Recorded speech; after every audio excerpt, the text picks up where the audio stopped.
Alright, hello there Leanna, and whoever else is actually watching this.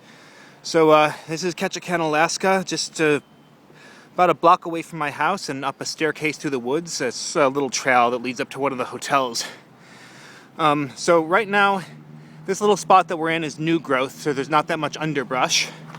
But that's going to change as I move down the trail this way. Now, a couple of things I'll start with. This right here is the western hemlock. See, the needles are very flat. They always grow horizontally, always horizontally, never vertically. The bark of the tree is very scaly, and the roots tend to grow out in all directions. It's used to growing in very shallow soil.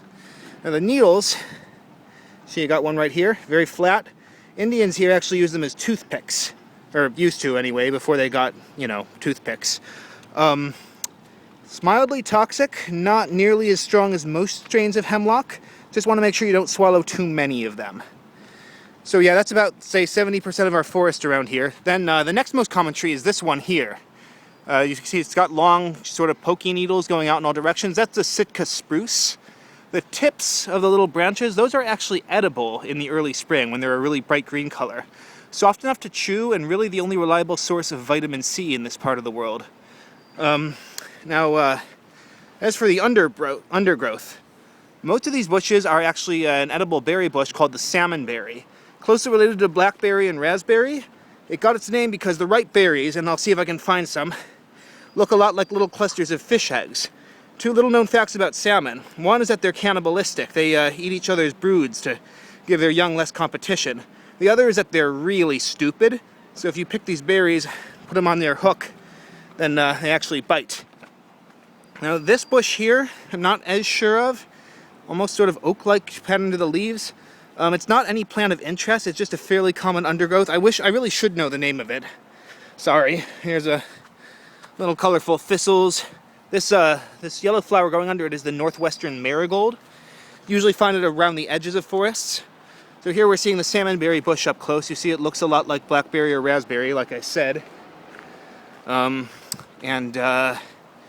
Gotta be berries along here someplace.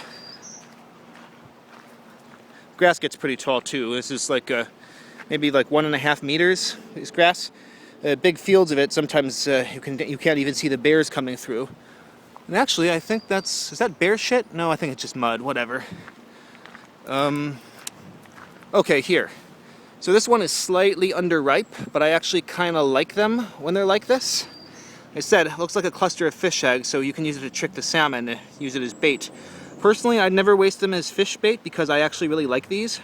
Even when they're slightly underripe, I actually like them kind of tart. And it's illegal to catch the salmon in the fresh water these days anyway, so it doesn't especially matter. It's a good one. You can see they come in a variety of colors. Sometimes the berries are, there was one in sight a second ago, but they run kind of a spectrum of yellow to red to purple, and it doesn't really correspond to ripeness at all. Anyway, only real deciduous tree we have here is this one. It's alder. Never gets much bigger than a shrub. Small tree-ish. This is actually another very useful local plant. It's good wood for smoking. So like barbecue, smoking fish or meat or anything like that, alder's the one to do it with. And we got a lot of berry bushes here. This is the red huckleberry. There's red huckleberry and blue huckleberry. They're both excellent. The blues fruit first in the year, so they're actually coming out now. The red huckleberries will have to wait a bit longer, but yeah, like you can see, in some parts of the forest, the underbrush is actually pretty damn thick. It's actually nice how many edible plants we have here. The one that you really need to look out for is called the Devil's Club. Don't think that there's any growing right along here, but we don't have poison ivy or poison oak here, but we've got Devil's Club, which does their job and then some. It actually grows fairly common up in the mountains more. I think that's all that I can really show you right here in this spot. Maybe I'll take another one later on so I can show you a bit more variety. But yeah, this is the Tongass rainforest.